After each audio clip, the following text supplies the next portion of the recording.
In crypto, panic doesn't knock, it explodes. One moment, markets are bleeding slowly. The next, billions of dollars are rushing for the exit, prices collapsing, rumors spreading, withdrawals spiking by the second. And in the middle of it all stood one name the entire industry was watching. Binance. The question wasn't whether the market was crashing. It already had. The real question was darker. Would the largest crypto exchange in the world survive a digital bank run? To understand the panic, we have to step back. The market had already been wounded. Months of falling prices had drained confidence. Bitcoin was down heavily from its highs.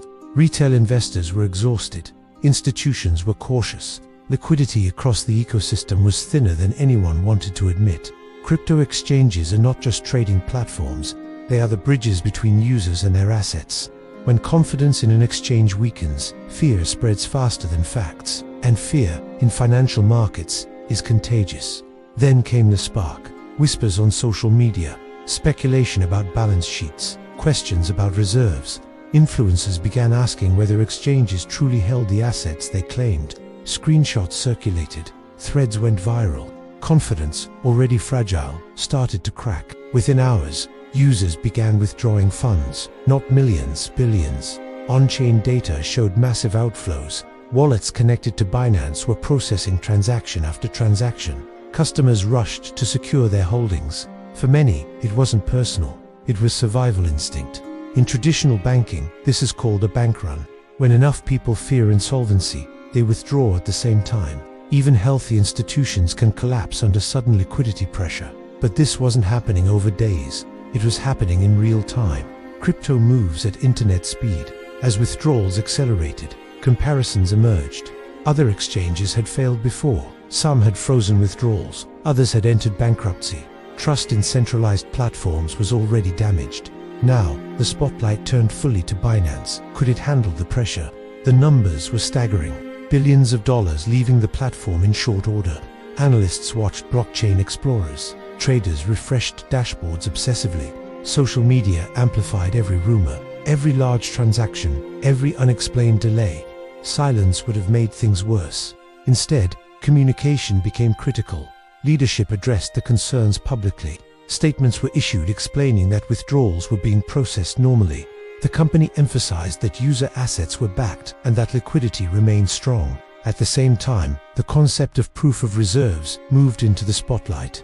Proof of reserves is a method designed to show that an exchange holds sufficient assets to cover user balances. While not a perfect system, it aims to increase transparency in an industry built on decentralized verification. For a market shaken by uncertainty, transparency mattered. Behind the scenes, infrastructure was being tested at scale. Processing high volumes of withdrawals requires not only assets, but operational resilience. Systems must remain online. Security protocols must hold. Liquidity management must function without disruption. And crucially, withdrawals must not freeze. One of the fastest ways to destroy confidence is to restrict access to funds. In previous collapses across the industry, withdrawal halts signaled deeper trouble. Users trapped inside platforms had learned a painful lesson. This time, withdrawals continued. Transactions were processed. Networks experienced congestion at moments, but the platform itself did not lock users out. That distinction mattered. As days passed, something unexpected happened. The panic began to slow. Outflows stabilized. Social media narratives shifted. Analysts who had predicted immediate collapse recalibrated their tone. The digital bank run that many feared would be fatal did not produce the same ending seen elsewhere. Why? Part of the answer lies in liquidity management. Large exchanges typically hold a mix of hot and cold wallets, operational reserves, and diversified assets. Managing this structure effectively during stress is not simple. It requires preparation for worst-case scenarios. Another factor was scale. Binance had grown into one of the most dominant players in the industry. With scale comes complexity but also resources. Infrastructure investments, security systems, and operational redundancy can make a difference when volatility spikes. Communication also played a role. In a crisis, silence breeds speculation. Rapid public responses can slow misinformation and reduce uncertainty. While criticism and scrutiny continued, consistent messaging helped stabilize user perception. But survival does not mean invincibility. The episode revealed something deeper about crypto itself.